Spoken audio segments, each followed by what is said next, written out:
Good day to everybody out there. To see thy wealth, water your health, drink a glass of water. And today we want to talk about where we want to put the garden.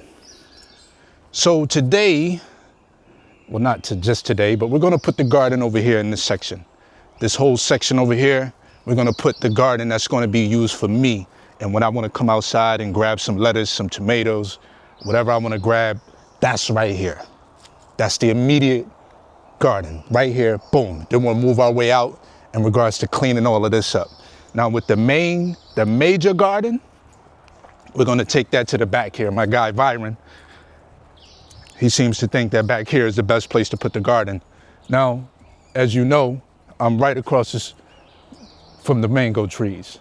So the mango trees is right behind me. So right across from the house, we got the mango tree, the mango orchard. 40 plus mango trees. You cannot go wrong with that. Be able to come outside and grab you some mangoes. Probably have to get rid of a few of the trees because we want to open up some sunshine and some space for other things to grow through. I mean, I love mangoes. Love mangoes. These are grafted mango trees. I was told that you can't grow. Let me make sure I got my key because I don't remember this door being open last night. For some reason, it was open this morning. Let me shut this door. Not that I'm worried about anything back here, but I don't remember that door being open, so that's very unusual. Very unusual. I'll be right back with you. So Byron said, put the garden back here. So from the house, we'll have the garden right around the house, the immediate one. Then we'll have the actual mangoes right there. Finally got my drone out thanks to Byron and his I don't want to say little, but they were younger, so they was younger. And look at this. All of these little green things coming out of the ground already. Things are going back in already. So look, this here. This is crazy. Look at that. That's amazing. So we're going to put the main garden back here, probably on like a ½ acre. And you know, he said we don't really have to tear no trees down. And I'm thankful for that. So we just come back here with the weed whacker and the chainsaw. And pretty much he said, put the garden right there. This part right here. So we in the back, if y'all could tell. Boom. Get up off of there.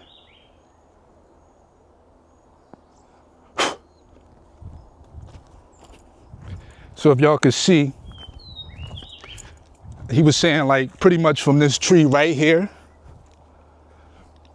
So the end of my property is right there. So from this tree right here, boom, on back to the creek. So that way to the creek and from here, that way. So we'll start clearing most of this off.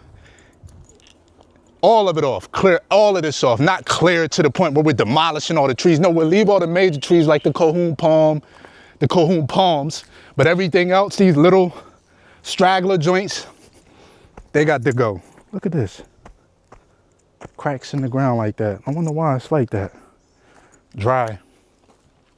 But yeah, this is where we're gonna put the garden. The major garden is going to be back here. Right here from this tree on over to the creek. He seems to think that it'll stay dry back here. This is a little bit higher.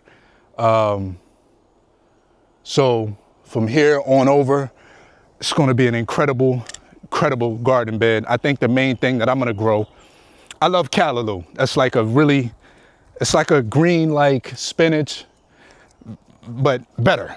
High in iron, grows in the warm climates. And, you know, it's one of my favorite. So callaloo is going to be one of the big things. We're going to have squash, zucchini, tomatoes, cucumbers, you know, lots of little things in the garden that, you know, are very delicious to the taste buds when it comes to being a raw vegan or a vegan, or a lot of herbs. Not necessarily going to be focused on herbs in that section, but herbs that keeps insects and pests away. Yes, we'll put some of those around so we don't have to worry about those being attacked and not being able to survive. But most of that'll be like botanical fruits and vegetables, lettuce, kale, arugula, you know, things like that. And, you know, maybe some cantaloupe, maybe some watermelon, things of that nature. But we want to take our time with this and move at a pace that, you know, we're not in a race. It's not a race, and you can't rush Mother Nature anyway. You plant the seed, you have to be patient. So our garden will start up here in the front of the house, and then it will make its way that way to the back, which is a good thing, because initially when I first did the diagram, because you got to remember, I'm not an engineer. Technically, I don't have an engineering degree, and I don't have a architect degree. So what you see is just pure feel. And yes, of course I had the soil test done and the survey, no geo, whatever the fuck you want to call, but I got an orthomosaic map that showed how high certain parts of the land were, and that's where I wanted to be. I wanted to be, and I read the map wrong when I was first reading it, and then when I got back with the soil guy, he told me, no, this is where the high parts are. This is where I would put the house at if I had it, these parts. And then I said, okay, I'm gonna base that off of what he's saying. And I already wanted to be near the creek. So it helped that some of the high parts were near the creek. Not that I'm near the creek, next to the creek, but I'm near it, you know.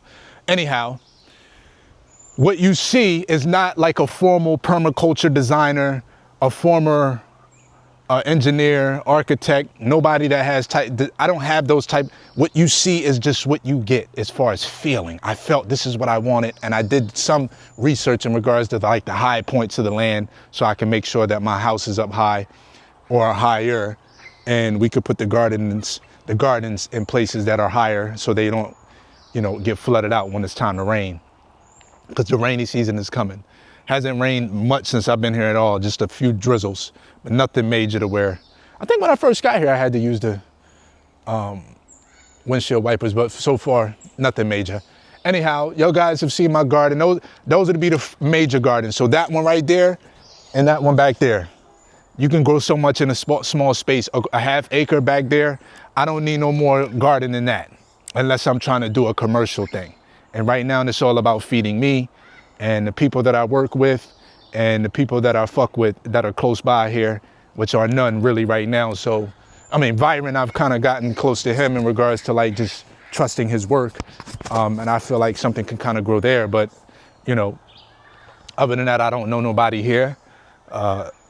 And, you know, the sun is coming. Our solars are here.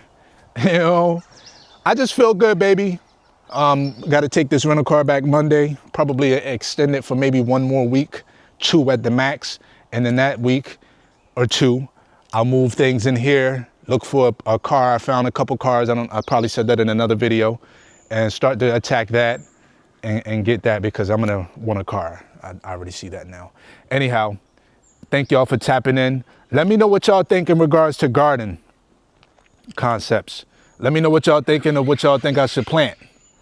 Anyhow, my neighbor, his parcel's like feet up there, and we're going to start using him for some coconuts. Probably do a coconut water fast in the next week or so, just coconuts, and that'll be where I get my coconuts from, straight from the land. You heard? But anyhow, everybody, thank y'all for tapping in. I'm starting to get bitten by these little black bugs that leave these crazy ass marks on your body. But anyhow, man, listen, I appreciate y'all for tapping in. Y'all were rocking with me. Hit that like button, hit that share button, hit that subscribe button. When you subscribe to the channel, hit that notification bell and hit all. It's your brother, See Thy Wealth, water your health. Drink a glass of water. Peace.